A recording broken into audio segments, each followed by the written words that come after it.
अब केतु वैसी अंधा है, केतु का धड़ी धड़ है, सर तो है नहीं, उसके ऊपर बैठा है राहु।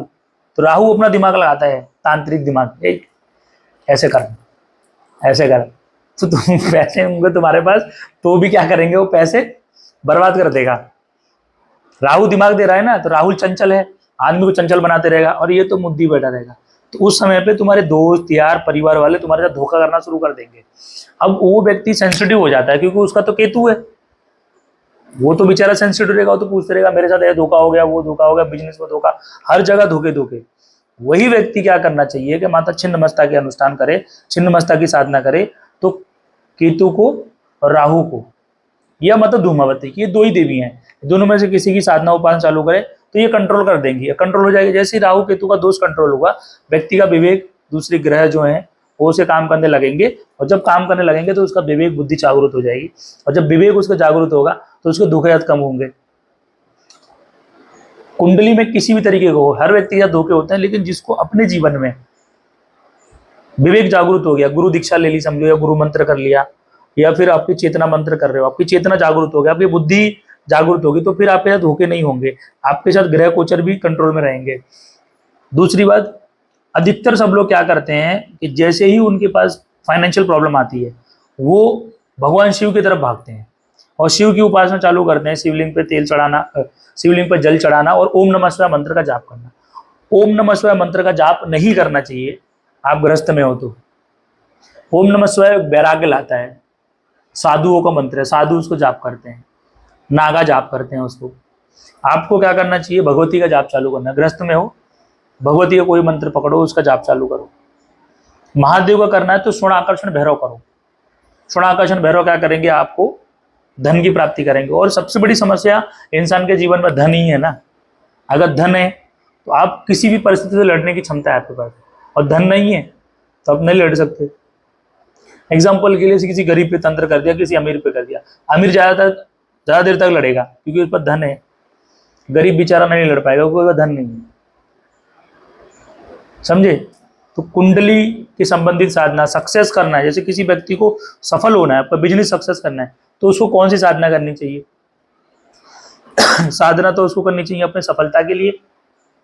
कोई माता मातंगी करो, माता भुवनेश्वरी देवी की साधना करो, माता त्रिपुर भैरवी की साधना करो, स्वर्ण आकर्षण भैरव की करो, माता अष्टलक्ष्मी करो, आप माता अपना कुबेर भगवान की साधना करो, ठीक है, या समझ लो माता पद्मावती की साधना करो। ऐसी साधना बिजनेस ग्रोथ के लिए करनी है। और साथ में जो ग्रह आपके नेगेटिव हैं आपकी कुंडली में, उनको अच्छा करने के लिए सूर्य की उपासना करनी चाहिए। शनि का अगर कुछ है तो काल भैरव की साधना करनी चाहिए। ये ना करते करा देंगे कौन से तांत्रिक देवी देवता की साधना कराएंगे, या तांत्रिक देवी देवता की उपासना बता देंगे, या तांत्रिक देवी देवता क्या करेंगे, सेवा बता देंगे। अब उसमें शमशान काली क्या करेगी? तुमको अपना बिजनेस ग्रोथ करना है, समझो कि तुम फॉरेक्स मार्केटिंग में या मतलब बीएससी एनएससी में आप ट्रेडिंग कर रहे हो, तो वहां पे मां तारा की साधना करने की जगह लोग बता देंगे आपको कि भाई ये काम करो, तुम बिरुला की मसान की साधना करो। तो जब तक बुला की मसान प्रत्यक्ष सिद्ध नहीं होगा, या बाबा को बार बार बोला नहीं जाएगा उधर, तो काम दोनों साधना करनी पड़ेगी। या फिर मरगट की मसानी करो, मरगट की मसानी काम ही नहीं है, मरगट की मसानी का काम है विध्वंस करना। आएगी भूत प्रेत खा के चली जाएगी, अब भूत प्रेत काम नहीं है ना। हाथों का काम किया है और आंखों का काम किया है।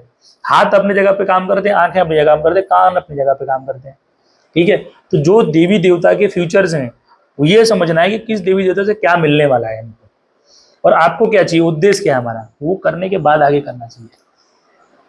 अघोर साधना है, जैसे रात में तुमको समझा रहा था कि अघोर साधना के दम पे आप प्रेतों को मुक्त कर सकते हो, प्रेत बाधा हटा सकते हो, जिंद हटा सकते हो, प्रेत मतलब खरीस हटा सकते हो, आप समझ लो कि मसान हटा सकते हो, ये साधना से। जिनको दरबार लगाना है वो सब ये सब कर सकते हो। जब आपको अपने जीवन में उन्नति चाहिए, तो आपको सात्विक साधना करनी पड़ेगी, वो भी 10 महाविद्याओं में से, ऐसी महाविद्याओं को जो राजसिक जीवन है, जो राजसीय जीवन देती है।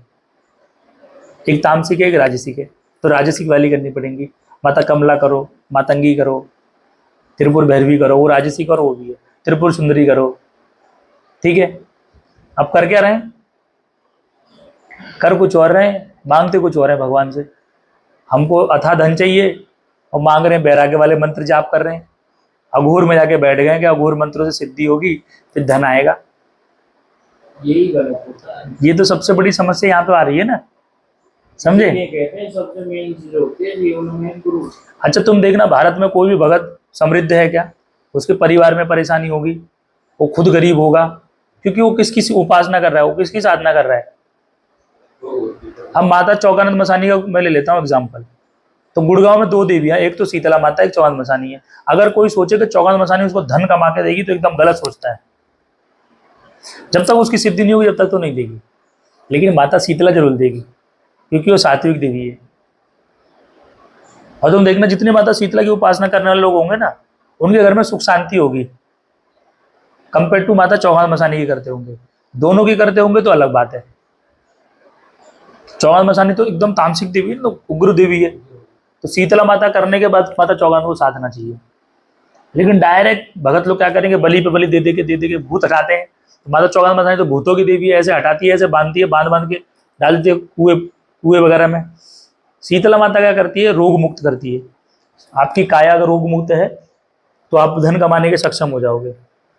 यही गाइडेंस है। जब तक गुरु ये समझाएगा नहीं, जब तक आपको ये पता नहीं चलेगा कौन सी उपासना कौन सी साधना करनी है, जब तक आप जीवन में भटकते रहोगे। मतलब आपका सिंपल सी बात है कि आप जा रहे हो दिल्ली, आपने रूट पकड़ लिया लखनऊ का, तो आप लखनऊ पहुंचोगे, दिल्ली नहीं पहुंचोगे। इतनी सी बात है, बस इतना बस समझनी है। जब तक ये ही नहीं समझ रहे हो तो फिर साधना उपासना कोई मतलब नहीं है।